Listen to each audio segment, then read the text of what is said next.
What is going on, everybody? Hey guys. Is it working? There we go. Can you guys hear us okay?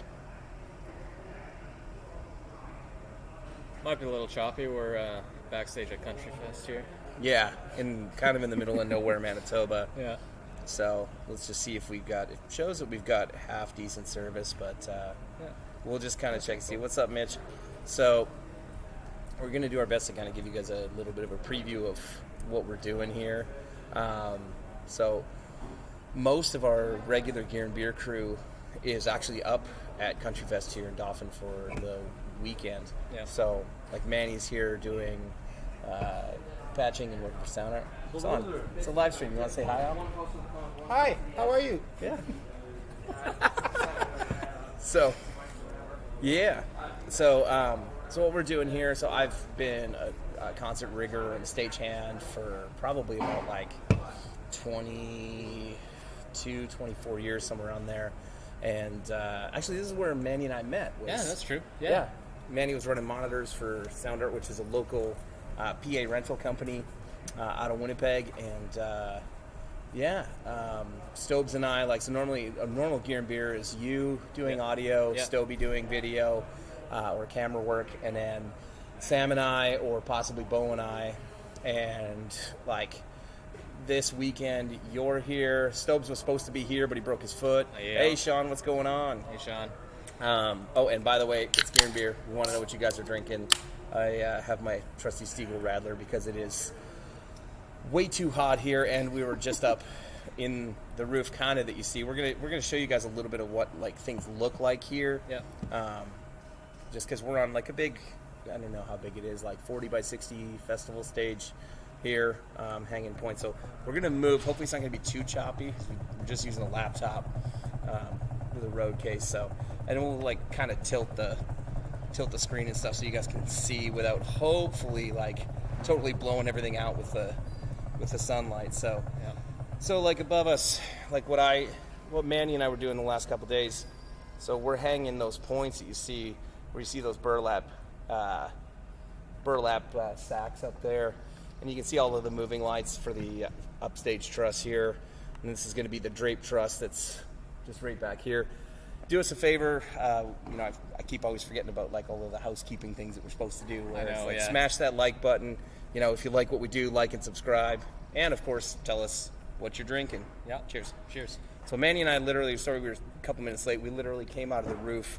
We were hanging these huge ass scrims that we'll show you guys in a second here, and we were way up in that tower up there. So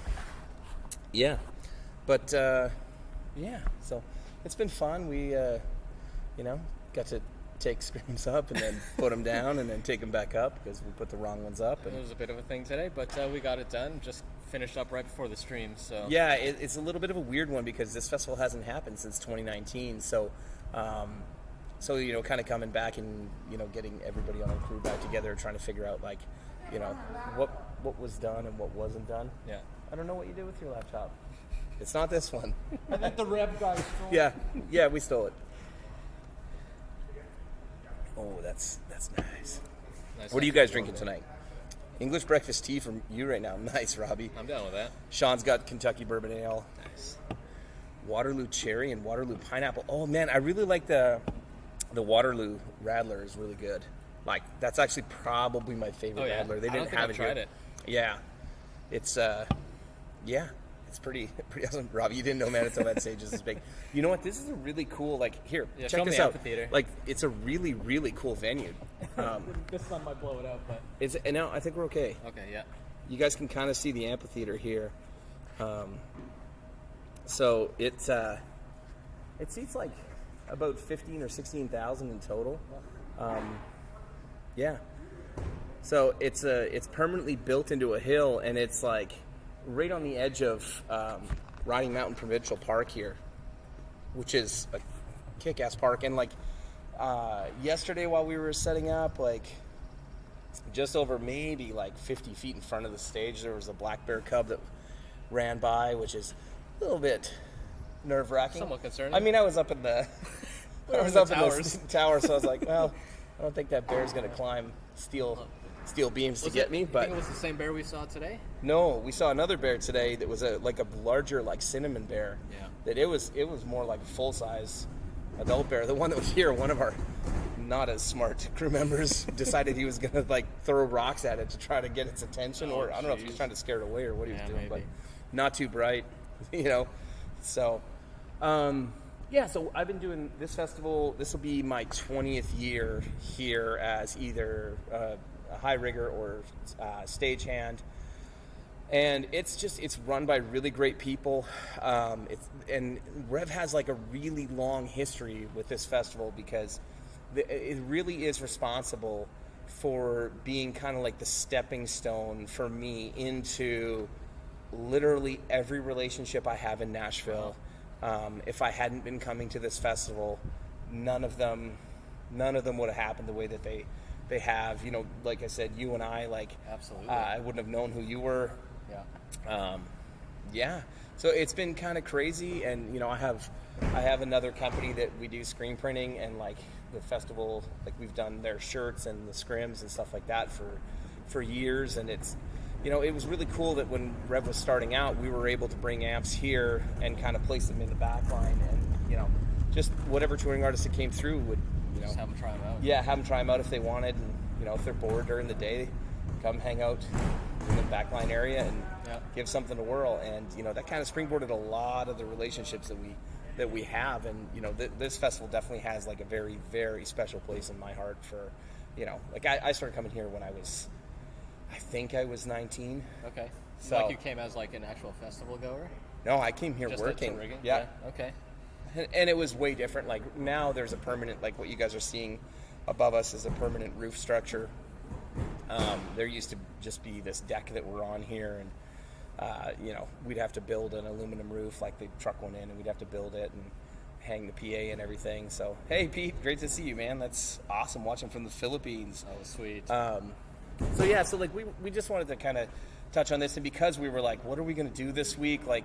Literally everybody that's a technician for us is gone, and Sammy's on the road with Dallas Smith right now, and Dallas is actually headlining here on Saturday night. Yep. So, Sammy will be here Saturday night.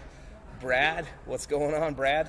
Almond milk. So, nice. Brad, again, more ties to the shop. My nephew Luke is here. My brother Scotty is here working, and Brad Mogi is headed up here playing with several bands. Yeah, he's got a couple gigs that he's playing. Yeah, Brad, who are you all playing with here? And are you playing any main stage stuff? There's 3 stages here. I mean, you can only see this one because we're not going to walk up that hill to show you the other ones. So, yeah. So how many years have you been here? I think 2015 or 2016 was my first year. So it hasn't been as long as you, but it's been a couple years now. Yeah. Yeah. I want to say that I started in either 99 or 2000. Yeah. And then I missed a couple of years because I had one year where Countryfest coincided with Sweetwater Gear Fest, and what's up, Kyle? It is beer time. Yeah, and smash that like button for us there, guys. I don't say that nearly enough, and I should. I always get in trouble for it in our meetings afterwards about the fact that, I just don't. I don't remind people about anything properly. So, nice. So no main stage this year, but you're on probably the Hilltop stage. Sweet. That'll be fun. Yeah. Which we finished setting all the points up there earlier today, and lighting is all in here, which is nice. And then audio comes in tomorrow, and then bands come in Friday. Normally it starts Friday morning or something. Yeah, normally it starts Thursday night, but it's a little bit different because it's the first year back after the COVID shutdowns. The past couple of years it was still Friday that it was. That's when bands started. You know what? Maybe we're starting Thursday night up top on the Hilltop. Yeah. Duke is going to be here this year for any of our Canadian friends. That's always. Yeah, they've been here. I think they might have been here in 2019 actually. I think too.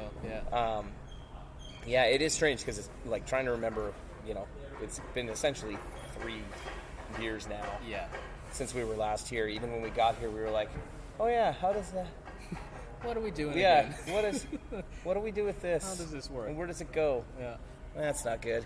No. So, yeah, are you guys, anybody here going to any festivals this summer? Is there anything that, have you got like kind of a long-standing, tradition that you have? I mean, this is kind of my tradition. Normally our crew is like, Stobes and I and my brother-in-law Adrian, my brother Scotty, and our buddy Dean, and, a couple other close friends that, they're either my brothers or they've been, I've been with them for 25 years. What's that?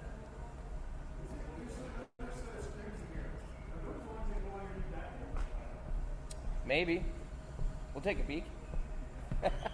Yeah. Yeah. So it's, normally this is kind of like all of our week, kind of like going to summer camp where, we come and we work and hang out and and just have a good time. It's a lot of fun. I mean, I don't really hang out. I'm always busy with audio things, but yeah, you guys get you're a chance just a to. snob that you just don't want to hang out. I mean, I don't really hang out because I just want to spend time away from those guys, Yeah, I work with them all the time, and I have to work with them here. Yeah. Nice. Mitch, what festival are you playing? Also, so we were going to talk a little bit tonight about how we got involved with gigs like this, and kind of like what it takes to get into stuff like this. So why don't you tell me a little bit about how you started out in as an audio tech. I can tell you how Dean, who's walking by right now, got involved with this, and actually I can't because this isn't supposed to be a dirty show. So. For me, getting into audio, I've just always loved music, and I've found sound fascinating. And originally, I thought I'd be kind of like in recording studios and stuff. So I went to school for audio, and it was, of course, like recording school. And then straight out of school, I went to live sound, and then never looked back because it's like every gig is different. You're always doing something cool in a different place, different venue all the time. Yeah. It's just like. Cool Stuff goes wrong every time. And you have to think, you have to fix problems real quick. So, yeah. So how did you get hooked up with sound art? So I did, when I was still in school, I did this festival. It was either Jazz Fest or Fringe Festival in Winnipeg. Mm-hmm. So I helped out on the stage there and kind of got hooked up with the front of house guy that was there. And he didn't work for Sound Art, but he knew a lot of those guys, so he passed along my info to those guys. And I was like, hey, you should hire this guy. Nice. And then as soon as I was done school, went straight to Sound Art and kind of cut my teeth there.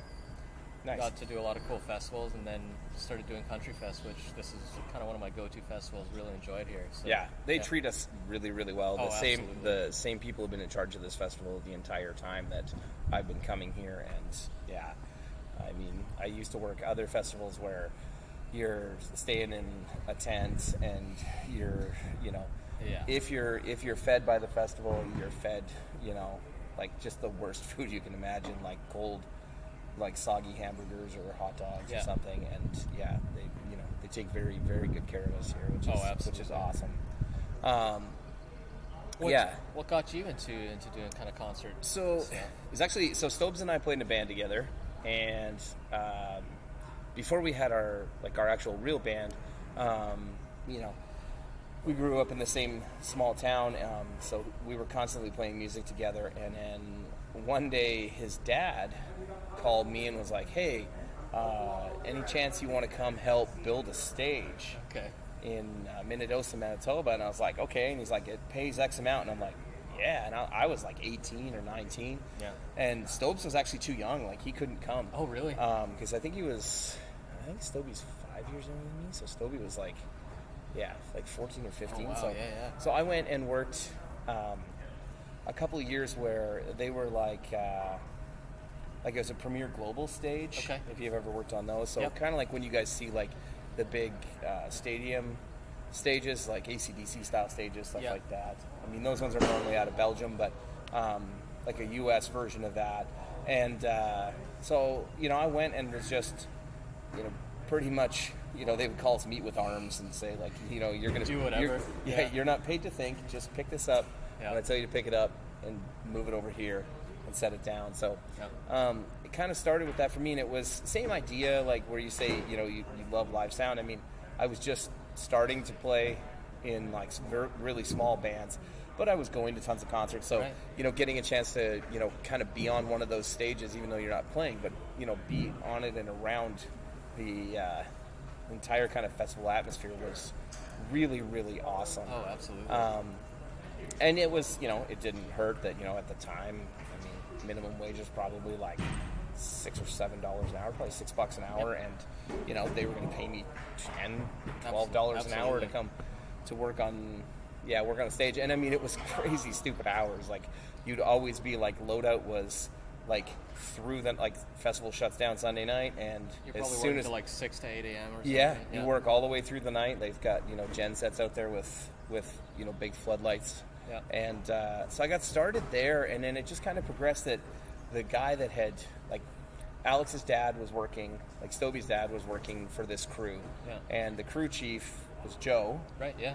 So we got along really well. So he, like, right after that, he got a couple other gigs and, started calling me. And then as soon as Stobie was old enough, Stobie started coming out to everything. Yeah. And, and it just kind of snowballed from there from working here and in Minnedosa for, like, Rockin' the Fields in Minnedosa or Classic Rock Weekend or Little River Rock Fest, whatever it was called. Yeah. We would kind of do whatever festivals there were around Manitoba and northwestern Ontario. Like, I remember doing something with Great Big Sea and, like, Sioux Lookout. Cool. Doing Rockin' the Fort in Thunder Bay with, like, I think I told you that story with that, like, Vince Neil was there. Like, it wasn't Motley Crue, but Vince Neil was there standing side stage, just drunk as a skunk, but just so excited that the band The Sweet were playing. Yeah. He was just so pumped, and my brother Kurt was with me, and I think it was like one of my brother Kurt's highlights because he loved Motley Crue, and like Vince Neil was standing beside me, he was like, dude, it's the fucking Sweet, man.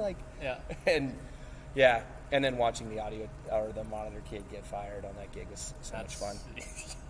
But it kind of snowballed from there. That once the MTS Center was built, our crew chief got a call saying, hey, have you got guys in and around Winnipeg? So that's when I started rigging at the MTS Center. So it's kind of like, it's really just a series of relationships that we built over years that ends up turning into, more and more work. And this is why I've always said, like, when people ask me about business advice, I've always said, like, never underestimate the people that you meet today and what their relationship is going to play or is going to mean for you in business down the road. Because, I mean, the amount of people that I've met through this festival has essentially been very, very influential in Revv's growth. Like, right? Yeah, and none of it would have happened if I hadn't been coming here. Yeah, it's kind of like, you get to kind of meet a lot of people at these events and a lot of artists too, and it's just... You get to see some cool bands. I mean, I know a large part of our viewership are not country fans, but, but there are some, and you get to meet a ton of guys that are, like, great hired guns that, they're just killer players. Oh, absolutely. So, was Steve Stevens playing with Vince Neil? Steve wasn't. I don't know who was playing with him at this. I do know that Brent Fitz, who is actually here with Took, and he was playing drums for Vince Neil back then. So, seen Sweet many times. Yeah, I only saw them one time, and it was honestly, it wasn't the band's fault, but they were awful. Hey, did you do Thunder Bay with us? No? Okay. Well, never mind. That was, I don't remember who all went, but it was hilarious. But you've done Motley Crue and Vince Neil like many times, eh? You come over here. I don't know if people can hear you, but like, this is Dean. Dean is one of our longtime guys and our current crew chief. Yeah. So, for now. For now. Yeah. We'll see. Yeah. Now, so you're talking about we did Classic Rock Weekend, and Vince Neil had broken his foot, yeah. So right beforehand. We built a box for him to be able to get onto the stage. Yeah. And didn't we have to forklift him up onto the stage? It was a Zoom booth. Yeah. and I hadn't used a Zumba before, but we got on there, and then I started driving, and I thought if I ever wanted to make the paper, I could put them up at 60 feet and take them for a bit of a cruise. Yeah. I don't think you want to make the paper for dropping Vince Neil from 60 feet. No. Have you guys heard the rumors about, so everybody's probably heard that Tommy Lee broke 4 ribs, and like the current like big tour in the States right now is Def Leppard, Motley Crue, Poison, and is it Joan Jett on the Blackhearts, I think. Anyway, so Tommy Lee broke 4 ribs, and the rumor that I saw online is that because he was teasing Vince about being fat and kept calling him Vince Meal. Which is like amazing. Like, so amazing. Yeah, I've done like at least 5 or 6 Motley Crue shows between, I don't know if I came and did the one in Brandon or not, maybe, but I've done, they were in Winnipeg like 5 out of 6 years in a row. It was crazy when that Carnival of Sins and Carnival of Madness or whatever that tour was called. Yeah, a lot of fun doing. Yeah, Spotlight's on fire. Spotlight, yeah. Dean's Spotlight caught on fire. Tommy Lee gave me the finger. Sauce Wang. You know, like all the things you hope at a Motley Crue show. That's what you're going there for, yeah. Yeah, exactly. Yeah, so I guess we could tell some cool stories about. So there's been tons of big artists here. This year's a little bit lighter. It's all Canadian acts, so yeah. Which is kind of a cool thing. Just kind of It is a cool all thing. The big acts coming down. Canadian acts have got it going on too. Yeah, so, absolutely. Yeah. I disagree with both of these guys. Canadian acts are terrible. No. I can't wait for Toque, which is, they do all Canadian covers. Mm-hmm. Yeah. So, I think one of my favorite stories from here, I have 2 that I will, maybe 3 that I'll tell. Okay, so one year, Brooks and Dunn was supposed to play, and they, something happened, and they either hated each other or I don't know what, but they canceled like last minute. Yeah. And as part of the contract, or like the booking agreement, apparently if they pulled out within a certain amount of time, they had to supply. Yeah, Sean, you definitely did play here because I remember rigging the stage with Ricky Daddio, the head rigger for Carrie Underwood. So Sean absolutely would have been here.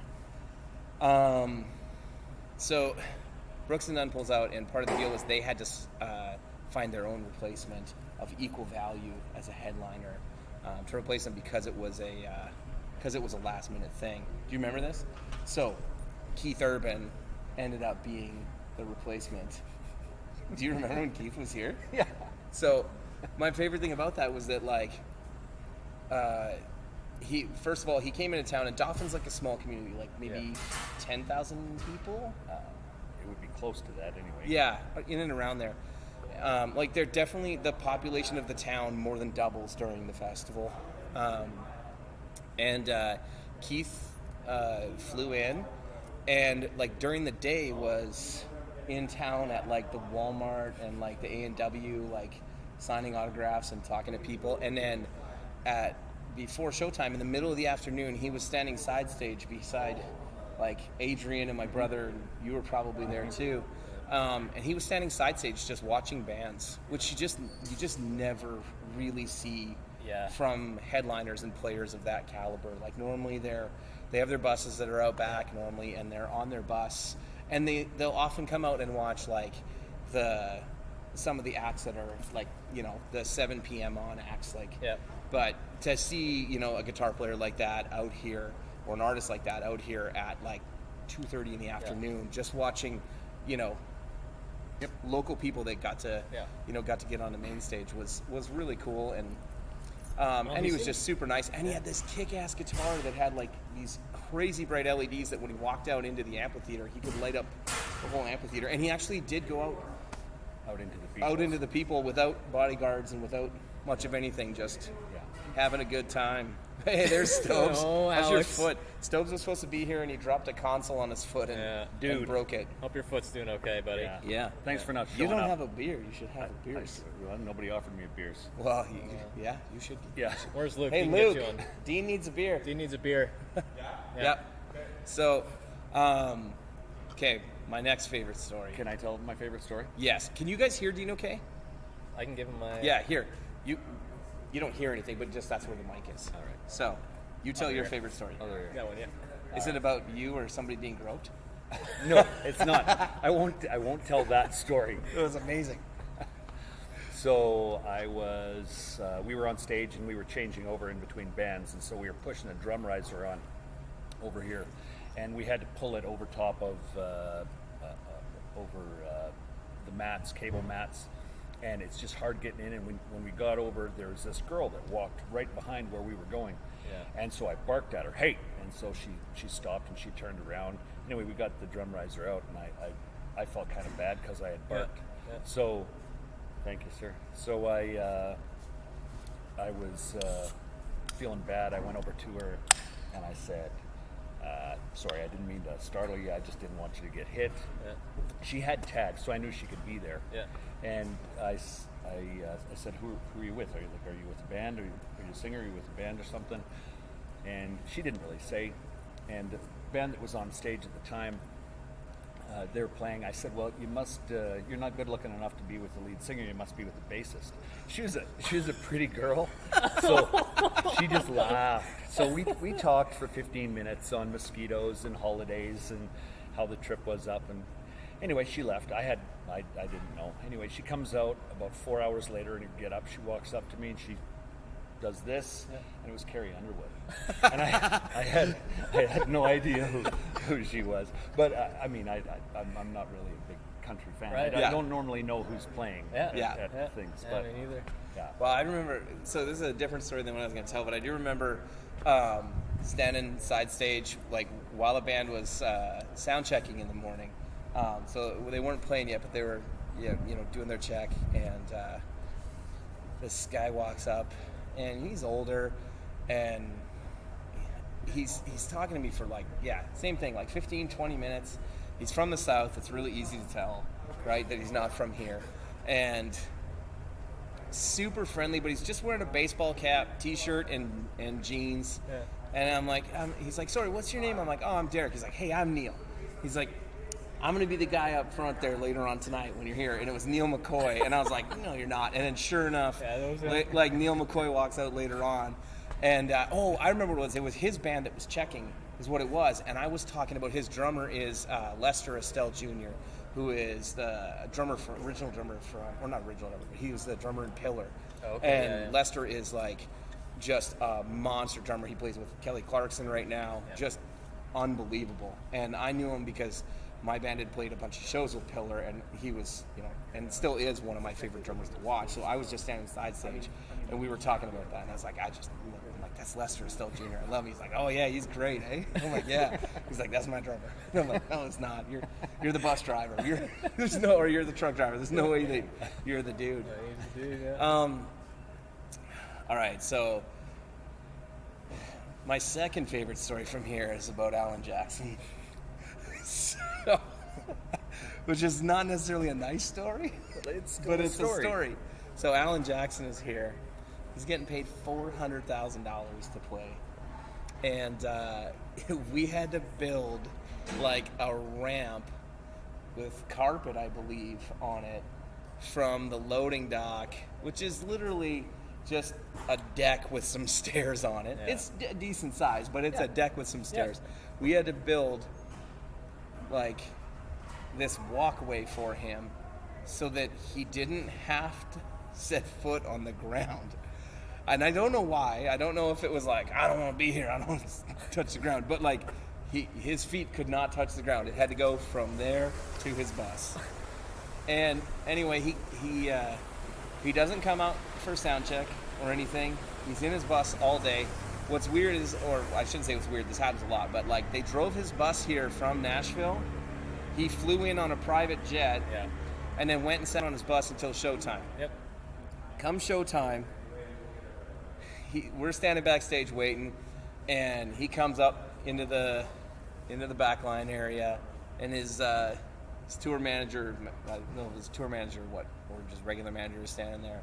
And I kid you not, guys, like, I'll try to do as best I can. He's standing back there, and he's like this. And his manager's like, Dauphin, Canada, go. Puts his guitar on him, he's like, he comes out and walks and stumbles out and kicks off the set. Anyway, he plays the show. He's got, whatever, an hour and a half he's got to do, or an hour, whatever it is. And he walks off stage when he's done. The band's still playing. And normally most bands, like everybody knows, they walk off stage and then everybody cheers and there's an encore, right? Well, his band's still playing. And I'm like, this is weird. Like, normally they stop and they walk off and there's an encore. Anyway, while his band's playing, and for reference, the airport where they fly private jets in for the headliners is a solid 8 to 10 miles from here. Yep. Right? So I'm standing backstage. The band is still playing, and they're doing guitar solos and bass solos and all that stuff and drum solos. Anyway, while the band is still playing and I'm standing backstage waiting, because as soon as he's done, then we get called to load everything out. And anyway, while they're still playing, I hear over his manager's radio, "Wheels Up." This dude got out of here so fast that his band wasn't off the stage before his private jet took off back to the States, and he was like, "I'm getting the hell out of Dauphin as fast as I can." Made $400,000 to be in that place for an hour and a half. It was unbelievable. Do you have any other favorite stories? Because I have one more that you're going to remember as soon as I tell you what it is. All right, you start. Mine's about Gretchen Wilson. Have at her. So, do you remember this? I don't know. We'll see. Okay, so Gretchen Wilson was headlining one night, and around the time she was having a lot of issues with stalkers, and there was one stalker in particular. I do remember. That was like making like real threats, like not just "I love you," I want to wear your skin kind of threats. I think so. It puts on the lotion. Yeah, it puts exactly. So. So anyway, there's no concealed carry or open carry firearms here. Can you legally carry a handgun here if you're not a police officer? No, you cannot. No. So we all get warned ahead of time saying, so there, Gretchen's been having this issue. So I mean, there is a pretty big. It's not even an unspoken rule. There's a spoken rule that we don't interact with the talent unless they come to talk to us. Like you're to leave them alone. Don't pester them. Courtesy. Right? This normally, Dean, you could have got fired very quickly for that with Carrie. Like if you just talking to her, right, you could get fired for. So anyway, they tell us with Gretchen, do not try to say hi. Like most of the time, people won't get upset if you just be like, hey, hi, even if you said hi, I'm a big fan. Normally you probably get away with that without a problem, but they were like, do not look at her, no direct eye contact, anything. No. So she shows up, and they warned us, she has 2 bodyguards with her, and they are both packing handguns, and we were like, yeah, you're not allowed to do that here, but I don't think anybody's gonna tell you can't. So all right. So anyway, so throughout the day, we're all not we're that much on edge, but we're all okay, don't do it. Stay away from this woman, right? Anyway, show's going on, and I'm going to turn this, and we'll stand over here so you guys can see behind us because it's relevant to the story. So, you guys can see that there's this that's a barricade, right? That's where you stay on the other side, right? You're not supposed to come over that for any reason. Right? Anyway, this kid decides he loves Gretchen Wilson and he's going to give her a hug. So, her guitar player, do you remember him? He looked like Mr. Clean. Yeah. He had this big bald head. Yeah. So he's playing. She's up front there, and I don't know if they can see me, but yeah, I think you're good. This kid jumps the barricade. The guitar player turns, throws his guitar side stage, runs up, and just this like size 13 boot into this kid's face and just drops this kid off the front of the stage. Through the kid. Yeah, like it was over. That's my other favorite story from Countryfest is this kid just getting. I mean, I feel pretty bad for the kid because he has no idea. Well, he that- didn't know about the happen. situation. Yeah. But watching that guitar player just turn, he just throws his guitar tech. I was like, is this orchestrated? Like, how do they like? Yeah. Yeah, like, Absolutely. yeah. For me, I would say my other favorite one was back before the structure was here. Yep. We used to build the stage from the bottom up. So Yep. we would build a normal stage, and then on the outside we would build scaffolding up to hang the array from. And as is often, right now we actually have a tornado warning here. Oh, really? Yeah. Okay. It's not been too hot, but we have one. Yep. And there's a string along the mountains here that comes, and the weather usually comes around us. It goes a little bit north. But we were watching the radar, and the guy, Cadell, handed me a knife. He's the guy who got me to climb and started with when I was just a punk kid. Yeah. He said, okay, so if a tornado comes, what I need you to do is to cut the roof, Like cut the tarps, cut the tarps off, because otherwise it'll take the roof off. Yeah. It's got to be able to flap. So there I was. I climbed up in the storm, and I was sitting there. Well, the hail started. Yeah. And so I ducked underneath.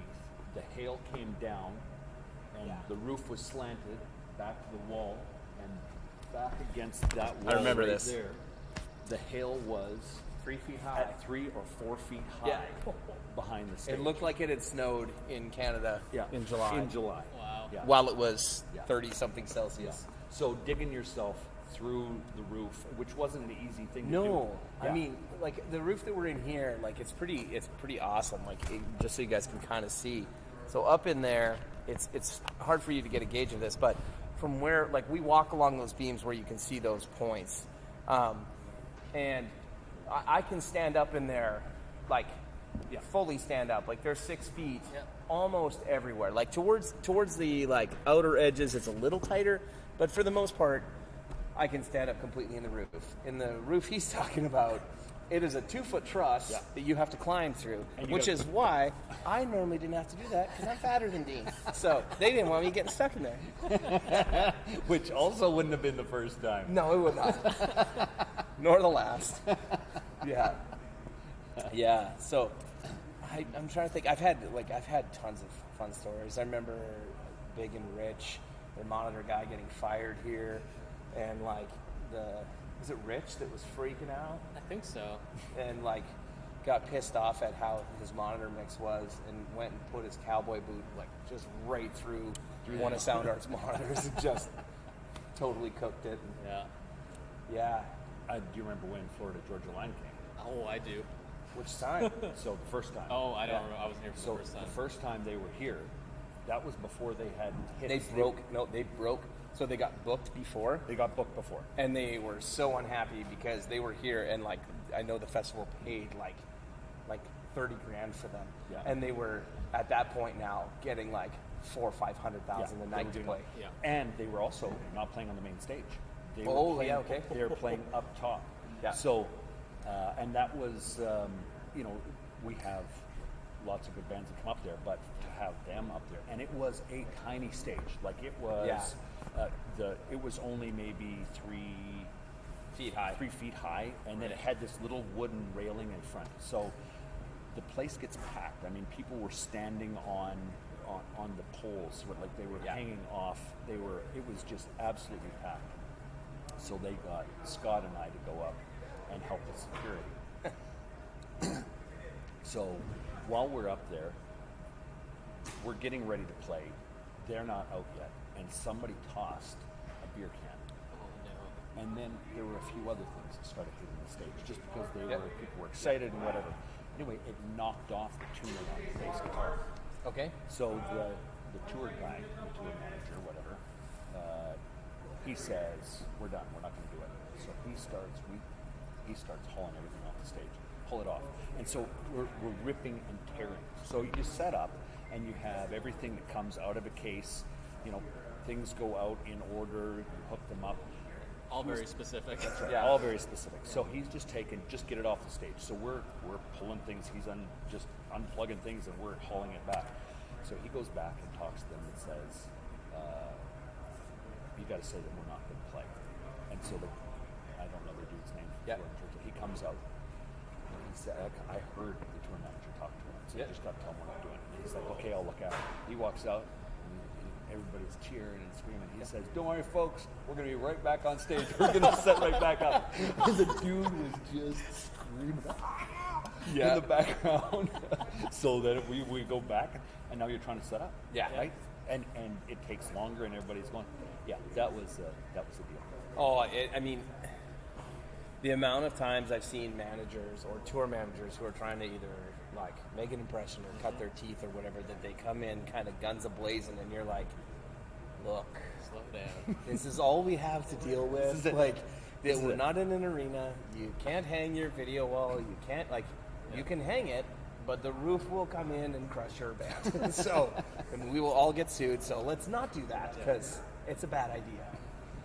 The amount of times you see that is just shocking. I'm going to let you go. Okay, what amps are being used at the festival? I mean, so we brought like D20s, G20s, with 1x12 cabinets. We didn't bring any generators this year just because, number one, we don't really have much in stock right now. And number two, most of the people who are doing this festival are just looking for the best pedal platform they can get. It's a D20 kind of crowd. Yeah, and I think most of the amps that'll be used here, there'll be a number of guys that are here that already own D20s, so they'll use them. But for the most part, it's going to be a lot of Fender Deluxe Reverb, a lot of Fender Basemans, some Voxes, Yeah. DeVilles. Yep. Almost, I would say, like Pretty much your standard festival setup. 90% of the stuff here is going to be Fenders. There's going to be a couple of guys that'll use Marshalls, but it's going to be few and far between. Yep. Yeah. And I mean, I'm sure there'll be guys that'll be coming with Kempers, and Oh yeah, lots of guys. I mean, the Dallas guys, I think they use campers. So. probably a couple of guys will have quad Cortexes and stuff like that. They get a little bit more popular. Yeah. Mitch, would you guys ever do an oversized cab? That would be your dream cab. You know what? So we could look at that, but we made a couple of 6x12s for Comeback Kid. We did, yeah. And we just made more. Okay. They're actually got delivered from, like, Cody finished all the woodwork on them at his place. Right. And took them to the shop They wanted a couple more. yesterday right? or today. Yeah. I think so. Like, we were talking about it. They want some, if possible, they want to get some that they can use when they're touring Europe. Yeah. But we also have one or two that we're going to keep at the shop for us to mess with. Awesome. So, yeah. So maybe we'll try to get that, and like maybe get a setup going where we mic those for Gear and Beer. Yeah, that'd be good. I mean, it'll be a little bit different, but yeah. No, we can throw some mics on the different speakers in there. And Farns, I'd hate to know the weight of an oversized cab. Yeah, dude. real heavy. Yeah. The normal 4x12 is already 103 pounds. Like, Yeah. I can't imagine it's less than $1.15. Yeah, they got to be without speakers. a little bit of a beast Oh, moving those around. those cabinets with the 6x12s, those things are going to be 150 pounds. Yeah. For sure. So, yeah, I mean, yeah, I have a bunch of 4x12 cabinets still, and I mean, I still prefer the sound and the feel of a 4x12 cabinet over anything else, but you know, Yeah, honestly, Same those thing. 612 sounded so good when they were playing in Winnipeg. Okay. Yeah, like they were insanely loud, but boy did they sound good. So 6x12 with EV drivers. No, thank you. No, I don't need that in my Get that outta life. here. I already have enough back problems at my age. I don't need to make it worse. So yeah, you know, we just kind of wanted to give you guys a little bit of an idea of what we're doing, and we were also like, what are we going to do? Like, we'd like to hang out, but like, we're stuck here, and where we are right now is 3.5 hours away from Revv's facility. So, yeah. What you guys have any questions for us? You have any questions about like concert rigging or backline, or any of that kind of stuff? You know, anything? I don't know how bad our lag is here. How long it'll take for I people don't know, to see that? it's probably usually like 10 seconds. So. Yeah. It's a cool 45 seconds right now. It's a cool 3 minutes. We'll just stand here. Yeah. Yeah, the whatever the Caesar thing is. The Chipotle the red one. one. The Chipotle away. Get me one of those as well. Yeah. Times dose.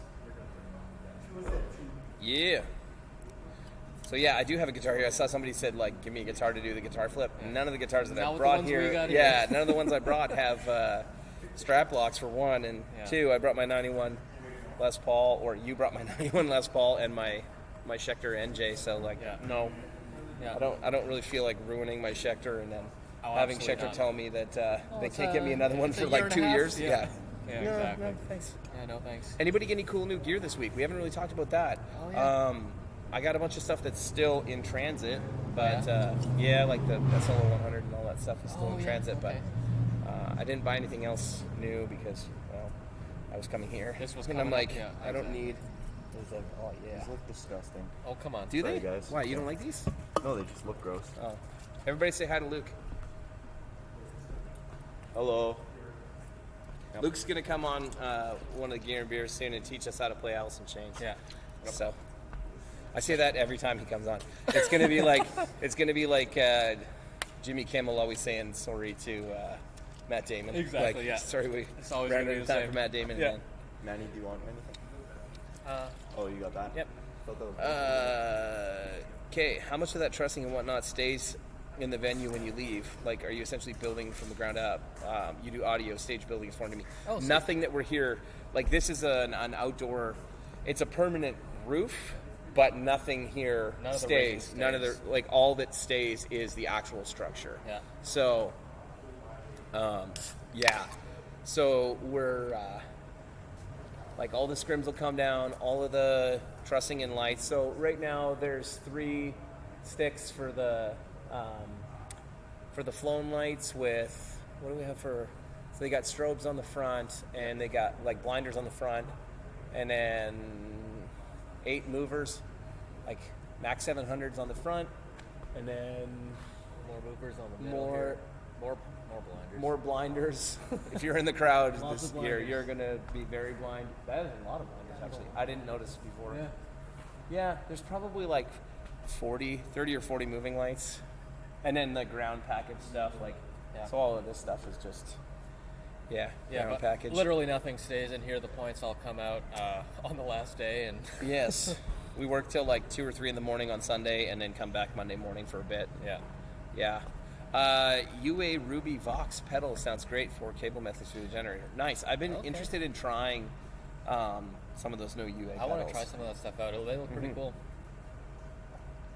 This is good. Luke doesn't know what he's talking about. Pair of Headrush 108s. Nice. Very nice. Yeah. So we're not going to stay long today just because, we're outside and there's mosquitoes and it's mosquito hour. We've been working all day. Yeah, and we're disgusting and need to get showers. Yeah. So. Les Paul. Nice. What does it cost to, Mitch, what does it cost to set up and run a stage like that for an event? Okay.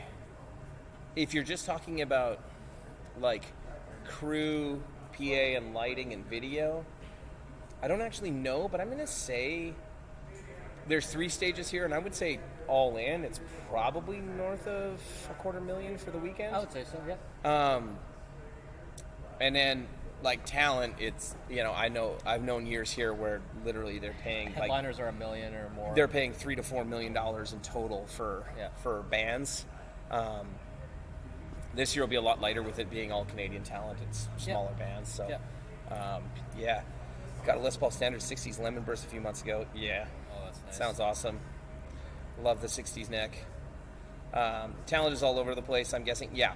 Although for main stage, it's pretty good usually. Yeah, main stage there's normally a Keith Urban, Carrie Underwood, Luke Bryan. Yeah. Maybe not quite Luke Bryan size, but those size we of have bands them here? every night. Yeah, and then one night has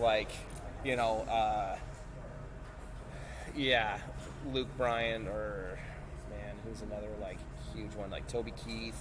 Yep. I don't know country bands, so Oh, man. Why can't I remember this guy's name right now? I should totally know him because Jason works for him. He's married to Gwen Stefani now. He's on like I don't know. I don't know his name. not American Idol, The Voice. Oh, I've done some stuff for him. It's so horrible. I actually have his mic stand. The crew didn't want to take it back from a gig, and they just gave it to me. Really? Yeah. Blake Shelton. Yep, that's the one. Yeah. Okay. What's up, Bo? Funny story about Blake. Yeah. We were doing a sound check for like this broadcast awards show, and he was one of the acts, and he was so fed up with like how the monitors were going, he literally just took out his phone and started watching NASCAR and like refused to sound check and was just Really? like, "This is going terrible, so I'm just watching this, and this is what's happening." Nice. Yeah, it was pretty good. George, yeah, I'm sure. Okay, so Tuke has like the best time slot on the stage that they're on, so I'm sure they get a decent payday. And yeah, they are super nice guys. Oh, yeah. I don't know all of them like really well, but I know Brent Fitz, and I know Todd a little bit. Hoogie, who does AR stuff for us, is really close with all of those guys. And yeah, they are super nice guys and a killer band. So if you're good. into, like, if you're Canadian and you're into like 80s and 90s, you know, Canadian like top 40 rock, I mean, They kill it. they kill it. Like, it's essentially sounds, the arrangements are pretty much, apart from like the Alanis cover that they did, like Ironic, everything else is pretty much like exact arrangement, but just more modern sounds. Right. Go for a soda. Okay, Mitch. That's the best. It's not go for a soda, it's go for soda. Yep. There's no A, which now we're going to get into, what's that thing called? What's the effect? Oh, do you know what I'm talking about? No, I don't. It's that thing where like some people remember like Berenstain Bears. Some people Oh remember yeah, I don't know Berenstain the Bears. name for it, but like, yeah. Scott, what's that thing called where people like remember something one way? Mandela, is that what it is? Mandela effect. Yeah. Because people, yes, exact. Oh yeah, everybody. That's why. Yeah. Exactly. Go for Soda by Kim Mitchell is my Mandela effect thing, because I always think it's go for a soda, but it's go for soda. Yeah. There's no A, which makes no sense.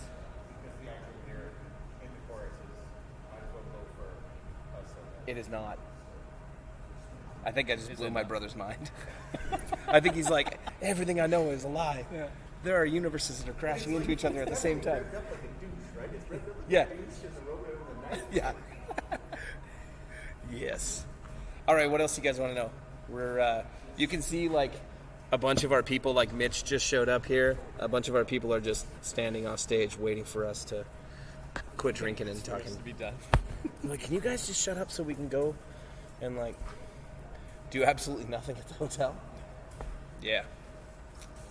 My phone is also going to die, which is what we're streaming off of, so it's going to be interesting to see. Real low.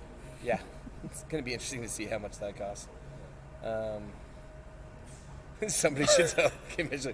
You know what? I'll make. You know what? Jeremy Bortat knows him. I'll make sure that he messages him and tells him.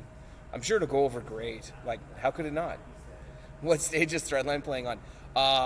We're not, but I have played on this stage before with that band, and I also played on a really, really, really shitty stage that they used to set up down here when there was a Christian music festival here that was literally 2 flat deck trailers put together with no cover on it. Dude. In July in like 35 degree heat and 100% humidity. I just had to do a show this past weekend that the stage was a flat deck trailer with no cover, and the forecast was rain. I'm like, hey man, we got to do something about this. And the client was like, no, this is fine. I'm like, the rain warning looks real bad. We should do something about it. Yeah, dude, Stan, Jesus Manifest back in the day. Absolutely. It was horrible. It was like absolutely horrible. So when did you play this stage then?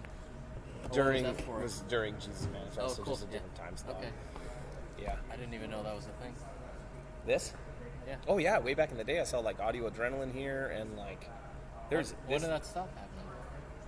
it was in the 90s when it was Okay. happening, so I guess it stopped happening. I was still I pretty mean, it young was then. still going in 2003 or 2002, 2003 when Threadline played here. So Okay. yeah, it was. Stan's originally from Dauphin, so he attended all of them. Okay. Nice. Awesome. Yes. Yeah, and I've played, like, Countryfest used to do, like, Sunday morning, like, church service, so I've played that with Joe Even here. the past couple of years, they've done it. So Yeah. It's fun. Yeah. Stan, if you're from here, like, where's the best place to get pierogies? Because Dauphin is, like, a Ukrainian town. Absolutely. And it's, like, I want to get actual pierogies, not what we get here. Not the real deal. Yeah. Yeah, absolutely. Come on now. Don't hold I on. think we need to come to Ukrainian Yeah. Fest for that. Yeah. Oh, they used to do.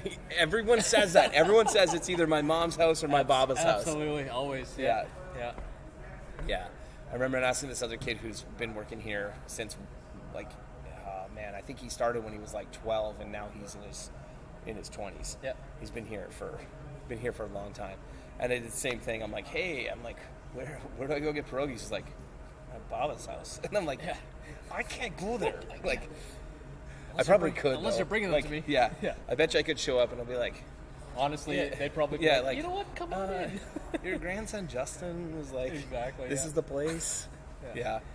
What's Cars- up, Boo Ninja? Yeah. What do you think of the ratio of mic cabs versus torpedo direct is going to be at the show? I'd probably mostly say mic cabs. 80-20 maybe? 80, Yeah. 80% being mic cabs. Yeah. Yeah. Yeah, I would say it'll be interesting to see. Like I said, there's a lot more guys coming that are into D20s. Yeah. Sorry, I just So- need to fact check your. The title is Go for Soda, but it is might as well go for soda.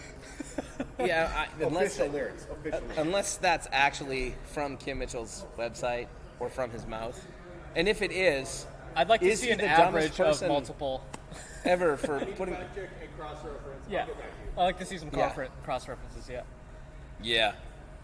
But yeah, most cabs are going to be mic'd up. Even if they do torpedo, I still usually mic up the cab and ask for that just to Yeah. give me more options.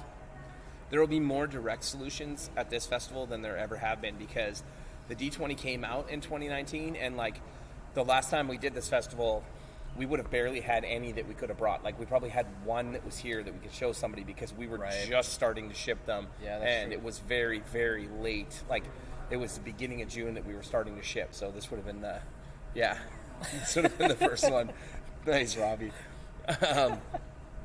So I mean, it'll be interesting. Yeah. We brought like 8 or 10 alpha amps with us between the 3 stages to Yeah, and we got some to check rigs for out. the dressing rooms and stuff for people to check it out. So Yeah. It should be fun. Yeah. I'm looking forward to it. Oh yeah, it's going to be a good time. Yeah. And if not, we have these. We got these, Yeah. which are actually really Very good. Yeah. Hey, Luke, you don't know what's right. Yeah, these are great. Yeah. Yeah. You're not right. It's pretty much almost the same as the lime one, but with like a hint of spice. It's awesome. Nope. Do you like Caesars? No. Well then, Doesn't. he hates tomatoes, and then drinks. It's essentially for our American friends. It's essentially like a Bloody Mary, but Yeah, not bad. little difference. Do you have any Dynamis heads left? I mean, there's none built. We have the ability to build. I don't know how many, maybe 10 more Yeah, I at don't best. think there's a lot left. We actually ended up, we thought we were out and actually oversold on them, and then we found out that we were getting one more shipment of 25 transformers that I thought we had already received, but Hammond just messaged us like 2 weeks ago. And then as soon as we started like telling people like, oh yeah, we can, we immediately sold like half of what we had for transformers. Yep. No, those are gross. These are amazing. Dave, come on now. Yeah, we're season how long before the D20 2020 612 combo starts shipping? I was thinking we should make a combo out of that 612. I mean, who wouldn't want to carry a 250-pound amplifier Yeah, around? let's just or add more. maybe only 200 let's add pounds. more weight to it. Yeah. Yeah, Yeah. yeah. What about if we made like an 812 with a head built in? So it was like two 4x12s, like a full stack. So it's but even everything's bigger built than in. the base bridges. Yes. Yeah. It's like 300 and some pounds. Oh yeah, people would love that. You know, Yeah. Especially think it could be a venues thing. when there's stairs. That's gonna be. Yeah. Yeah. yeah. Oh yeah. Maybe the 350. D350. Nice. Cheap to fly. Yeah, exactly. Yeah. Well, that's what Comeback Kid, when they were asking about getting some overseas, I'm like, do you guys know how much it'll cost to send 2 150-pound Yeah. cabinets to Europe? I don't think you do, but you might find out. Like, we'll see. Pretty pricey, probably. Mm-hmm. Especially these days with shipping anything. I bet you it's $600-700 easy. Oh, yeah, for sure. Per cabinet. Yeah. Yeah.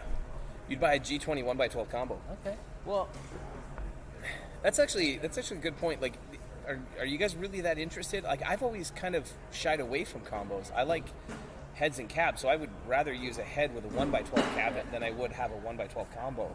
But mostly because I have lots of heads, so Right. I like to be able to switch it out.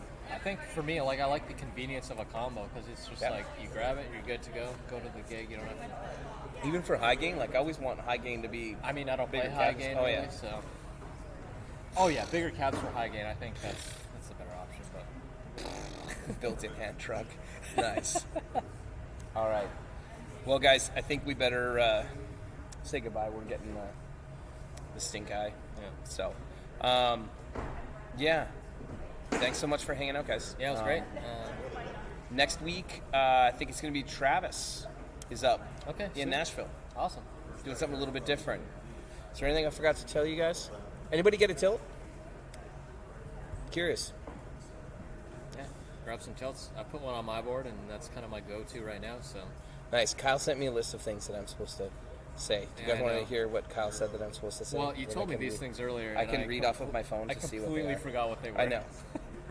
I am terrible. I can't even find Kyle's email right now because, well, Just search for it. I'm really good. I'm not good at things. Okay. All right. Thanks for joining us for Gear and Beer. Sorry. We started it off wrong. We got to redo it. Yeah. Okay. Start over. Start over. Nice. How do you like it, David? Oh yes. Also, Happy Canada Day. Oh yeah, yeah. That's Friday. Canadian Day. Canadian Day. Mm-hmm. Yeah. Sean still has some sign tilts. If you guys haven't got one yet, check that out. I don't know what else to say. It's fun times. We're going back to Germany. Oh yeah. Yeah. Going to Guitar Summit, TGU. Bo's going to head over and go to That's what, 42 Gear Street. September or something. September for Travis and I think Sean and I. Okay. Sweet. Yeah.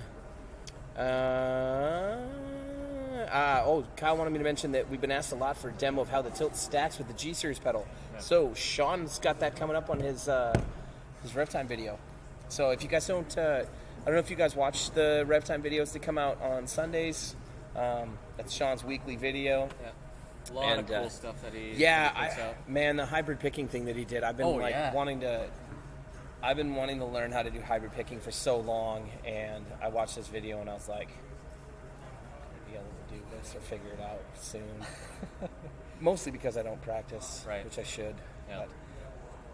But yeah, it is what it is. Yep.